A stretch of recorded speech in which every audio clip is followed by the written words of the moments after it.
Welcome to the Ricky Mathews Show, where we celebrate, this amazing place, Mississippi, for that matter, not just coastal Mississippi, every single day. We appreciate you joining us as we talk to the people who are making this a better place to live, work, and play. Hey, we recently had a couple of hurricanes or certain tropical systems, and it's June. The main development region out in the Atlantic. That's something you pay attention to. Although you're seeing some changes in the atmospheric conditions that could depress hurricane development or tropical development. What you also see, as we discussed with Josh Morgerman the last time he was on the show, you're seeing some ocean heat content that for this time of the year is extremely high. So there's going to be a tug of war between all these conditions. I thought I would invite my friend Josh Morgerman back, the top hurricane chaser in the world, who is from L.A., but actually is building a house currently as we speak in Hancock County in Bay St. Louis. And he's become a really good friend of myself and Ann, my wife. And anyway, I just wanted to say welcome back to the Ricky Mathews Show, Josh.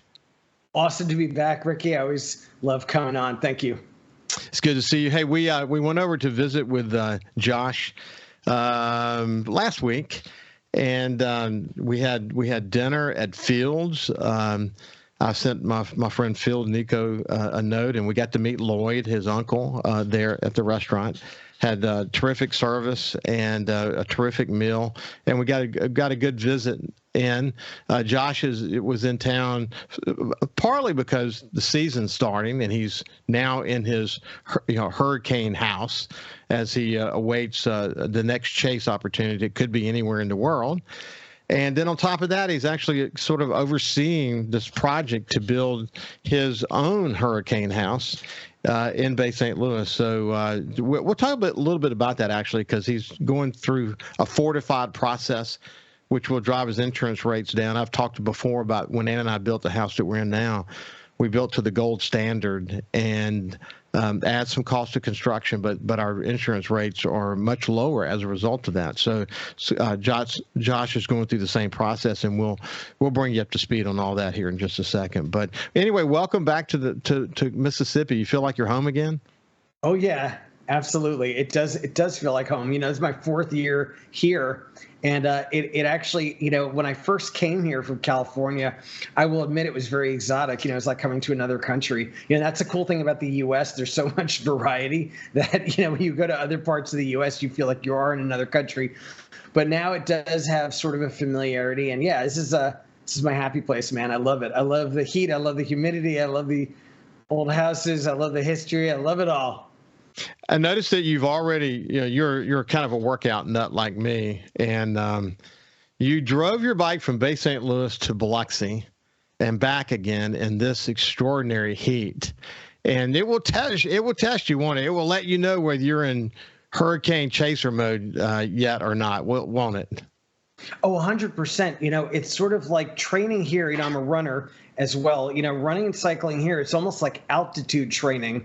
It's so difficult with the humidity and the harshness of it that when I get back to LA, where it's much more comfortable conditions, usually the humidity is much lower, I fly. It's so easy because it's so hard here. So I like it. I like the harshness of it. I think it kind of tests me. I like tough workouts. I think it's, it's how my dad raised me. He was real old school. He was really tough on me with sports, and, kind of like he had this sort of no pain, no gain mentality about stuff. So I feel like, it has to hurt, and pushing it really hard in this heat and humidity, it does hurt. Well, look, we've said this before, but maybe some people who are listening haven't heard this before, that you have been in the eyes of more hurricanes than anyone else on Earth. If there were a Guinness Book of World Record, you would have it. I think the second guy who's kind of close but not super close is James Reynolds, well-known international chaser weather guy. But anyway, you stand by ready to go, and it could, now that the pandemic sort of lifted, it could take you anywhere, couldn't it? Yeah, once again, I have complete global access. It is like it was before.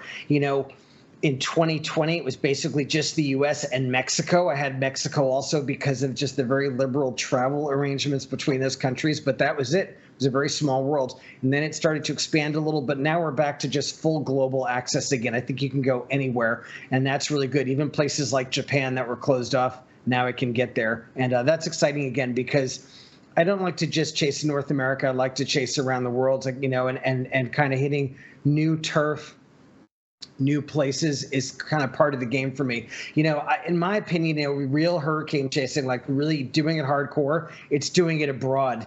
Chasing in the U.S. is so easy. We've got such good infrastructure and so much population density. We have great radar. We've got our National Hurricane Center, the best in the world. We have so many tools at our disposal. The real test for me is when I'm chasing in a developing nation without any of these tools. And that, to me, is where the sport gets really hardcore. What's interesting about your reality show that is on Weather Spy now, how we have access at my home, because a provider doesn't give us that channel, is that we just downloaded the app, and I would encourage other people to do it too. There's a lot of great weather content. It's a very different kind of a weather channel. And one of the shows that they feature there is Josh's show, Mission Hurricane. And what's interesting about looking at that, you come to the understanding really quickly when you start to see where you've been, and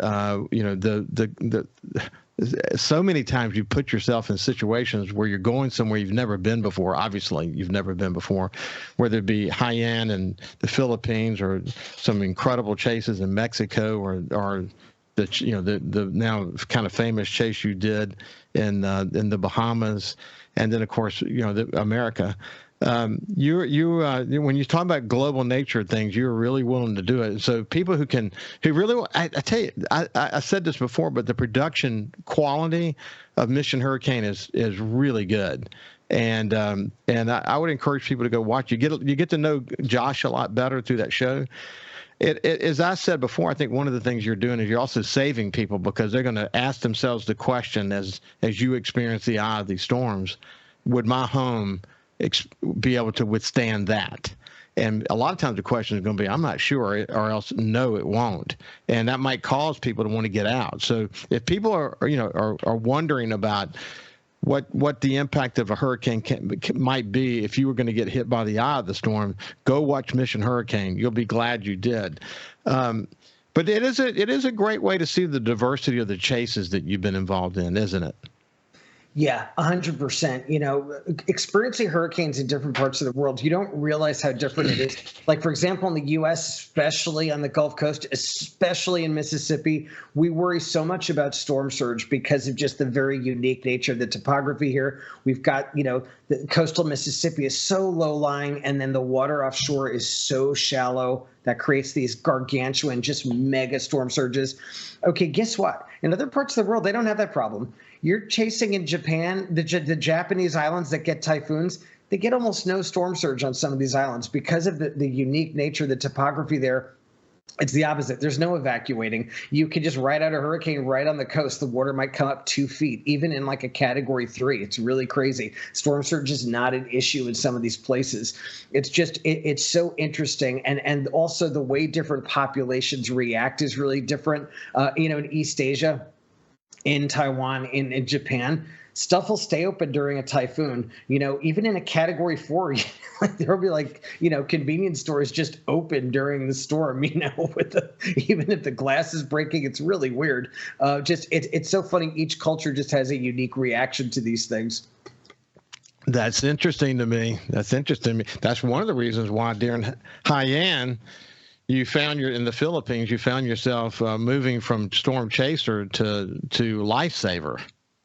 Oh yeah, that was unbelievable. So the Philippines, just for folks who don't know, that is the world's capital for hurricanes. They call them typhoons there, but it's the same thing. But the U.S. since 1851, mainland U.S. has had 4 Category 5 hurricane impacts. One of them being right here in Mississippi, Camille. Okay, the Philippines gets a Category 5 about every 3 or 4 years. So, that's insane. Think about that. That is how prone they are to these intense tropical cyclones.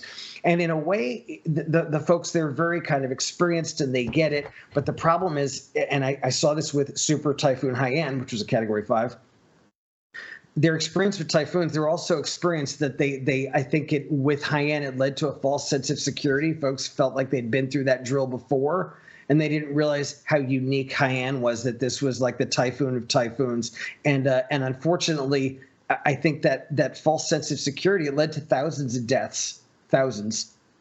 Yeah, so sad, so sad. People could do a search on that particular storm and get all the information, or you can go to Weather Spy and actually see what it was like to be in the midst of all that. It's an incredibly well produced piece, that particular one in particular. Hey, when we come back with Josh, we'll talk a little bit about this season, the tug of war between these things that happen in the Pacific and atmospheric conditions that usually would suggest that the season is going to be somewhat depressed. But then on top of that, you've got ocean heat content that is extremely high. And it'd be interesting to see. He's not the guy who does that kind of estimating. He lets that be the scientist. But what is the hurricane community saying these days? What are they expecting? We'll see when we get back from break with Josh Morgerman. Welcome back to the Ricky Mathews Show. I have my friend Josh Morgerman, the top hurricane chaser in the world, who is now officially stationed in Hancock County for the rest of this hurricane season. And that means that he will be on the show regularly. Hopefully he's not on too regularly, because that would mean that he's not doing chases. But we'll be following up with him along the way. He's just a real good friend of the show and has been from almost day one. When we went to the break, though, we were talking about how we're now, it looks like, going to have a pretty strong El Nino. For people who, you probably have heard that term before, but if you don't know what it is, I'll get Josh to tell you what that is. And we also have sort of an abnormally high, what we call sea surface temperature, SST. That's called an SST anomaly, to be specific. And with that high, so there's going to be a tug of war between sort of these conditions that normally depress hurricanes and high water temperature that tends to cause rapid intensification. There's going to be a tug of war between those two things. And first of all, Josh, tell people what an El Nino is. So an El Nino, so what it means is there's an area of the eastern Pacific near the equator, and occasionally the water in that area gets warmer than usual. Now, why would we care about that over here? It's kind of random, but everything in the sort of global atmospheric patterns is interrelated. When that part of the Pacific gets warm, it does a bunch of things to weather all over the world. Here in the Atlantic, which includes the Gulf of Mexico, the reason that matters is the El Nino will create an upper air pattern which is unfriendly to hurricanes. It'll cause what's called wind shear, and that'll sort of like slow down or retard the development of hurricanes in the Atlantic. So typically in El Nino years, the Atlantic hurricane season, which includes the Gulf of Mexico, tend to be slower than usual. And that doesn't mean that you can't get nailed. We've had bad hurricanes hit the U.S. in El Nino years, but generally it does mean that generally the season should be slower than usual, not including other factors which could counter that. Yeah, it's interesting because the other thing is that there aren't many years to compare this year to, frankly, with two storms forming in the main development region of the Atlantic. It's rare, very rare for that to happen. And so there's not enough data really to determine, is it a harbinger of things to come, or might there not be very, maybe there's not going to be much to it at all. There's still a lot we don't know about how all these pieces fit together and come to create an active storm season, or maybe a not so active storm season. The high SSTs, though, are something that you get concerned about, though, isn't it?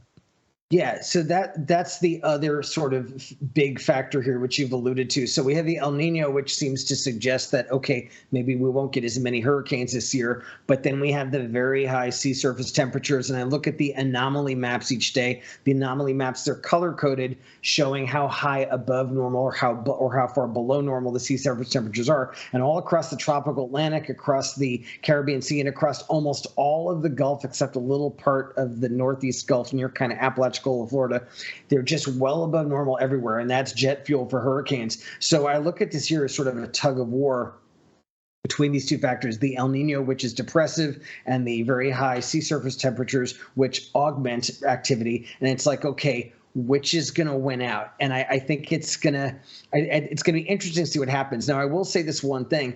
Even in El Nino years, you could have a period, you could have like some really bad hurricanes kind of sneak through the cracks. If there's a let up in that wind shear, you have that sort of saved up energy from the high oceanic heat content, and you can get a real doozy. So want to be really clear. Folks should not act like, okay, this year we're getting off easy. You don't know. It's a cliche to say it, but it only takes one. Yeah, like Hurricane Andrew for Florida, south of Miami, it was an A storm. Yep, and that was an El Nino year, and that was one of 4 Category 5 hurricanes in American history, and that happened in 1992. Was an El Nino year. And then also just in the Gulf, I think of 1983, there were only 4 named storms in all of the Atlantic. Think about that. Like, we've had years recently where we've had well over 20. So in 1983, there were 4 named storms. It was a hardcore El Nino year. It was dead. But one of those 4 named storms was a Category 3, Alicia, that smashed Galveston and Houston, Texas, and was a significant impact there. And that was in one of the deadest hurricane seasons on record in the Atlantic. So you just don't know. As you travel around, Josh, around the world, really, you see some communities, like for Japan was a good example, actually, because they've had so many threats from storms and earthquakes, and fortification is something they talk a lot about in Japan. Probably in Philippines, they don't talk a lot about fortification, but maybe they do to some extent. Mexico's a hodgepodge. In America, we're talking more about fortification these days than we used to. Bahamas, let's face it, you just got lucky. You ended up in the right building for the storm there that you had to deal with. But you've learned a lot, right? You've learned a lot about what it takes to have a building that can sustain a really serious hurricane. And there's a lot of pieces to that, isn't there? Yeah, there are. And the main thing I've learned is that you can build for hurricane winds. Now, I'm not going to talk about buildings or houses in storm surge. In my opinion, the only way to deal with storm surge is just make sure you're high enough. I mean, that's the bottom line. But in terms of building for hurricane winds, you absolutely can build and withstand even Category 5 winds. And I've seen it myself with my own eyes. I've been through the inner cores of 5 Category 5 hurricanes and typhoons around the world. And I've seen firsthand that if houses, single-family residences, if they're built properly, they'll stand up to those winds. And those examples have inspired me as I build my own house. I know that it has. As we sat at our house on Biloxi's Back Bay for Hurricane Katrina and had those waves crashing into our house and this apocalyptic experience, we said that if we ever did build again, which we ultimately ended up doing, actually right next door, we were going to go to school on fortification. We were going to do everything we could. I mean, to be honest with you, I thought it was partly about decreasing our insurance rates for sure, because at the time, it was in the aftermath of Katrina, the rates went sky high. But it was also to say, okay, if we ever were lucky enough to be in a position where we could self-insure, not have insurance, and which would mean you wouldn't have a mortgage. Few people would be able to make this decision, but what would it look like? How would we build? And so when we got the opportunity to build our house, that's what we did. We built above the ABFE requirement, above what the FEMA flood program said we should do. We did the whole gold standard that was that fortification experts tell you need to do, which include 150 mile an hour wind roof, 150 mile an hour windows. It means literally screwing your roof down to your slab, and so other things like that. But it's a check by check. It does increase your insurance. Your building costs for sure. But what we learned when we got done with it all, we ended up very substantially reducing our insurance costs there. So you have the awareness of what it's like to be in a building you don't know about. You have the awareness of wondering is this building that's got these 150-mile-an-hour wind plus over you in this moment, you wonder about it. So it's interesting to look at you now as you build a house in Bay St. Louis, literally kind of ground zero for some of the worst natural disasters in American history, and you build your home with all that world and international experience that you've had. To watch you go through the process here to say, okay, I'm actually building this for me now. And if there's ever going to be a storm that comes through Bay St. Louis, I want to be able to stay there. Yeah. It changes your perspective, doesn't it? Oh, 100%. I mean, I got total skin in the game now, and really in the game, because I've told my followers on social media, I'll stay in that house for the second coming of Camille, and I say Camille was Katrina is the one that everyone talks about now because it's the highest storm surge on record in the Western Hemisphere, right here in the Bay.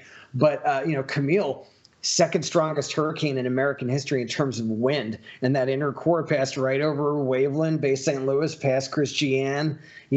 So I got to build for that, and I want to build a house where I would ride out those kind of winds, and it's been really educational. I've learned a lot, and what's really helped me along is this fortified standard. This is a really cool. It's a voluntary program. It's sort of a checklist of requirements that help you make sure that your house has what's called a continuous load path, so that that the walls are properly attached to the foundation, the roof is properly attached to the walls and everything else, and this thing's going to get through. And the way you get that gold certification, which I'm going to get as well from my house, is you get a third-party evaluator to look at your house, and that just gives you tremendous peace of mind right there. I mean, I'm working with one of the best builders on the coast, Bo Ladner at Paramount Contracting. He's amazing. Not that I don't trust his work, but to get that sort of third-party sort of assessment that says, yes, this house is solid, this meets all the requirements, gives me tremendous peace of mind that okay, I'm going to trust this thing in any hurricane. We'll continue this part of the conversation on the other side, because it's really important with the insurance challenges we're having in coastal Mississippi. If you have a choice in your building, this is something you really need to think about. We'll continue with Josh Morgerman after this. Welcome back to the Ricky Mathews Show. I have my friend Josh Morgerman. And it's really interesting, after having gone through the fortification process myself, and then watching Josh, who lived in L.A. but has all this, this international experience and buildings that he thought he picked well, and obviously he did, because he's still here with us. He's here. He made it through these storms. I think last season he had a real close call last season, a really small, compact storm that came through Mexico. He was there, and they ended up, I think, underneath a concrete bar. And wow, what a story that was. But watching Josh go through the process himself, getting a local architect, getting a third party. In fact, if I remember right, you actually have to have third party certification. An engineer, a third party engineer has to first of all approve the plans, and then secondly has to do the inspection afterwards. So it's not left to your builder. Not that your builder wouldn't do it well. In my case, I worked with Mike Fritz. But a third-party engineer was really important to the process. Did I remember that correctly? Yeah, exactly. It's all about the third-party evaluator, because, of course, any builder would just certify their own work. And that third-party evaluator, one thing I want to say is, if you want to have a fortified home, it's important that you bring them in early in the process, because some people think that this gold certification, this fortified gold certification, that it's just, the evaluator just has a stack of them in his truck and he just puts your name on it and that's it. It is not a rubber stamp. It's the result of a rigorous inspection of your house and how it's put together, and it shows that your house meets a bunch of very specific criteria. So they got to get in there and they got to look at it, and they have to do that. First of all, they should be involved at the early stages to kind of give you the tips you need to take the right measures. But then to evaluate it, they got to go in the house and look at it before the drywall's in there, so they could see how it's put together to make sure everything's connected properly. If you call them at the end of the process because you want them to just rubber stamp your house, ain't gonna happen. That's not how it works. It involves a lot of stuff. I give you a couple of quick examples. Our front doors are very tall and they're double doors. And the certification process doesn't like doors like that. Even though you can lock them at the top and the bottom, they see that as a vulnerability. So one of the things we had to do to deal with that is we had to actually build a system or buy a system that goes in front of the doors that literally the system is something that has to be pinned at the top and has to be pinned at the bottom so that if anything were to fly into the door, it wouldn't get to the door, it'd get to the system first. The other thing was the system we had to put on our garage door. That garage door, it was a certain garage door, and you think, well, that's good enough. No, it's not. What holds those garage doors in place cannot withstand 150-mile-an-hour wind. So you have to have the ability to put this locking mechanism behind the door that's built into the system. And it stays to the side, but we would fold it down and lock it in place, and that makes it so that the door can't get blown out. But it's not just these basic things like the roof and screwing. In your case, you used a cable system to the concrete pad, the windows, but it's these other things as well. It's a long list of things actually to consider. Yeah, and it's been really educational going through it. So my evaluator, he's been great, by the way. And one thing I want to say is make your life easy. Just connect with a good evaluator who's going to guide you through the process. I'm working with Hobson Inspections. They cover the whole listening area for this show from Lake Charles, Louisiana, all the way to the Florida Panhandle, including Mississippi and Louisiana. But I was working with Jeremy at Hobson Inspections, and he's been explaining it to me. And I've done a walkthrough of my house. He's looking at the frame, and it's really interesting. I've been learning a lot. But one thing he said to me is that, and the two things that you just said are about this topic. The most fatal thing is when the wind gets inside the house or under the roof. He said the house is like a balloon, and that air just gets in, and that's when craziness happens. So that thing with your doors, that thing with your garage door are about preventing that. And we talk a lot about that, about how to make sure that that the wind can't get in the house and all the things you have to do. With me, it's like a shutter system over the windows. It's various reinforcements on the with the truss with the joists and things like that. But there's a lot going on, and I've learned a lot. But it's a checklist, and it's a rigorous certification. Now, for me, of course, I'm excited about the insurance discount that you get for it. But for me, really, I honestly mean this. It's about the peace of mind that I know that this house, I did everything I could to make sure it's going to stay up in some crazy wind, which we're going to get at some point here again. And look, Josh, honestly, though, it's interesting because there's a lot more to your story than just chasing storms. And you think about the international notoriety that you've gained and your time on Weather Nation and your time on your reality show and the time that you're spending talking to the public like you are right here, that you almost have a responsibility to the public to cover your bases. Because people are going to say, okay, what did Josh do? What did Josh do in this situation? And honestly, forget about anything else other than saving lives. People might look to you and say, well, if Josh did that, then maybe I should do that. If Josh didn't do that, then maybe I shouldn't do that. But it's got to occur to you that people might look at you in that way and make decisions based on it. So whether you needed to do this or not, you probably needed to do it anyway.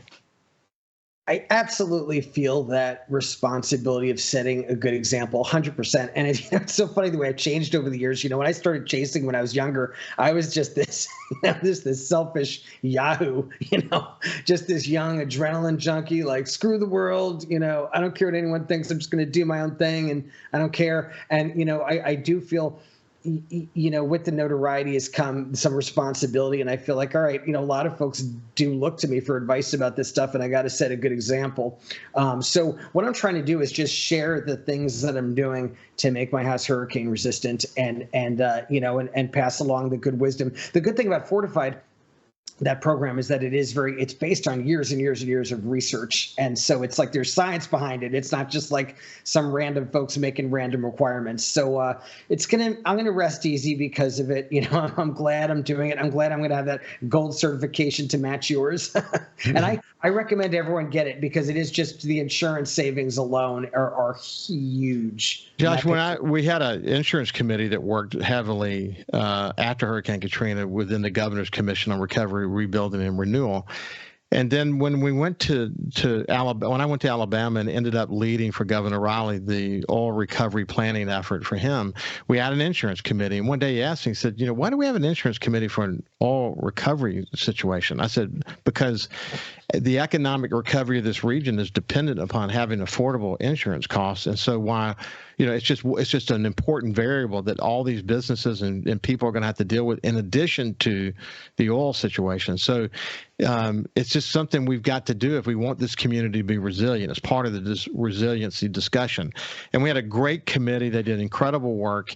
And as a result of that, I got an opportunity to really see what the insurance industry was doing, the incredible wind testing that they were doing that led to a lot of these requirements. And also, to be honest with you, a lot of the work that was happening with FEMA and understanding when, like once I said, why can't we do like, I said this to FEMA representatives in an editorial board meeting, why can't we be like Key West and just build at the ground level and just clean out after the storms passed? And he said, because we've studied the data. If you have the majority of the homes not elevated, and then you compare that to a scenario where the majority of the homes were elevated, the difference in the insurance cost, the losses of insurance between the two are dramatic. And so they're looking at it from just purely how do we reduce the risk. But he said, with that said, that's clear just from a sort of financial point of view. But everywhere, every one of these is a story of a human being that lost everything. And we're trying to fix that too. So building high is really important. And as much as we may not like it, and it may change the relationship between neighbors, it's the reality of building safe, isn't it, buddy? Oh yeah, I mean, 100%. That can't be said enough. And that's actually one of the reasons I'm building in a higher part of Bay St. Louis. In Old Town, which has some elevation, because the sort of the houses on stilts. I mean, for some people, that's a magical experience to be that high off the ground. It's like your house is almost like an observation deck. I like that more, just being connected to the street, walking up to the porch. I wanted that experience, but that's why I picked higher land, because it's either one or the other. Either you got to be on higher land or you got to be on high stilts, because that's just like, that's everything. But the wind we can all build for.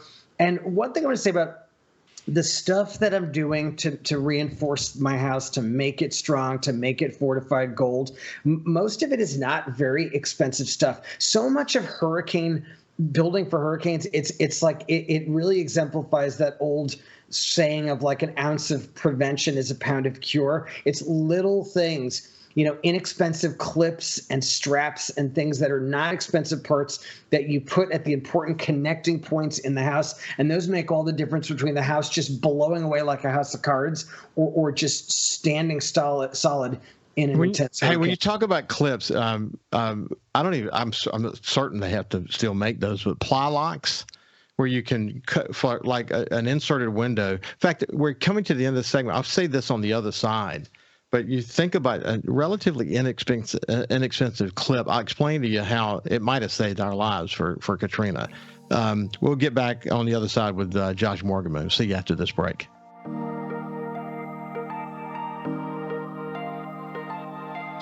Welcome back to the Ricky Mathews Show. We're visiting with my friend Josh Morgerman. And we're having actually an extensive discussion about fortification and all of that. And when we went to break, he said something about inexpensive clips. That kind of spurred a thought. We ordered these things called ply locks, and they're just metal pieces that fit on the end of you have to cut it in.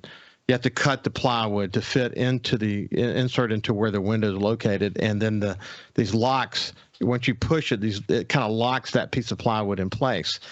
We ordered them, and I was hung up at the newspaper the day before Katrina, and I had bought all the plywood, and it was going to be quite a deal because we had to go cut all the plywood and then insert the little clips and then put them in place. And I got here, and a friend of mine, Mark, was here already cutting them for me. And I said, "Man, thank you so much for doing this." He said, "Well, you got to get started." He ended up staying with us for the storm, incidentally. But fast forward, 10-foot waves are hitting the house. we didn't lose a single window because of those ply locks. But during the storm, as part of an effort just to keep everybody busy, we took what plywood we had left and we were actually nailing the plywood on the inside of the house. Now, the thought wasn't that we were going to stop anything, but we thought for a second that if the plywood on the outside gave way and then the window gave way, 150-mile-an-hour windows, but it was water coming up against them, that the glass and everything that would result from that might be at least slowed down somewhat by us hammering the plywood on the inside. But we didn't lose a window. These little clips, I mean, they probably saved our lives because, we had outside of boats coming and hitting our house, and it was apocalyptic. Have you seen those ply locks in action before? No, I have not. It's good to know about those. But God, I just, I think about you and Ann going through that and just how, just as before I knew you guys, but just that it's like so, I mean, like so many people on the Mississippi coast, you literally went through the apocalypse with that storm and just the craziness of, basically all of coastal Mississippi just becoming the Gulf of Mexico for 6 hours. It's funny. I bike a lot, along Highway 90, and so much of the times, I'm going through past Christian, Long Beach, Gulfport, Biloxi. And I just so many times I'll just look all around me and I'll think to myself, okay, as far as my eye could see, this was all the Gulf of Mexico during Katrina. Everything I see, every bit of land, every building, all of this was underwater. And it's so hard to get your head around that, the magnitude of that event. It is. I mean, to think like the Mississippi Coast Coliseum, that, water was inside the Mississippi Coast Coliseum. It's just hard. Again, it's, let's hope we never have to deal with storm surge like that again. But if we have to, we're stronger. We built back stronger. We built back higher. Our infrastructure is rebuilt. Our bridges are stronger. We're going to be a more resilient community because of a lot of those important decisions we made right after Katrina, aren't we? Oh, 100%. I mean, you see it all around. I mean, the building standards are very high. You see all the raised houses. That bridge that connects Bay St. Louis with past Christiana and Henderson Point, I think that thing will stay up in anything. I really believe that. It won't be like last time around. I don't think so. Yeah, I don't think so either. I think the best engineers in the world were engaged in that process, and both the Ocean Springs Biloxi Bridge and the Hancock County Bay St. Louis Bridge. Good Lord, what a feat that is, that we actually were able to spend billions of dollars building that kind of infrastructure. I think about Senator Thad Cochran, who was chairman of the Appropriations Committee, and Governor Haley Barbour, who, gosh, man, I mean, the work that they did in a bipartisan way to bring the United States together to help give us the tens of billions of dollars we needed to recover. One politician, maybe one day I'll say who he is, but he actually said afterwards, he actually ran against Thad Cochran. Actually, he said that Katrina vote would have been a hard one for him to do. He's not sure he would have done it. I'm like, are you serious? Come on now. I actually wrote an editorial about it when I was in Louisiana. I very rarely wrote editorials about what was happening in other states. But when that was said, I'm thinking, are you kidding me? Thad Cochran, the coast of Mississippi would not have recovered had Thad Cochran not been the chair of the Appropriations Committee. And to think that would have been a hard vote, he didn't get it. He didn't get what we were going through, that's for sure. Hopefully he's never in a position of power where he can make a decision like that again, What's his reason for, that just sounds so crazy to me. Yeah, no, I agree with you. That's essentially what we said when we wrote an editorial about it. And he didn't win, thank goodness. He didn't win. Hey, Josh, so here you sit, man, waiting for the next one, man. It's going to be interesting to see how this season unfolds, isn't it? Yeah, I think this season is just going to be a crapshoot. We had that early activity, which was kind of weird. You mentioned those storms that we've had already. June, a couple of early season storms. We were already up to the letter C. But one very weird thing, it's not that unusual to get systems in June. What was weird was the location. Usually June storms are in the Gulf of Mexico, or they're sort of in the Western Caribbean. They're kind of close to home, or maybe right off the Bahamas. these were way out in the Atlantic, which is more what you see in August or September. So there's all kinds of things that I think are going to make this year weird and unusual. Well, we'll look forward. Thank you for being available to us, and we'll continue to pay attention to you. But iCyclone, you can look him up on Facebook or Instagram or your favorite podcast. He's out there all over the place. Hey, have a great day, my friend. Nice to see you, Ricky. Thank you. You bet. We'll see you tomorrow.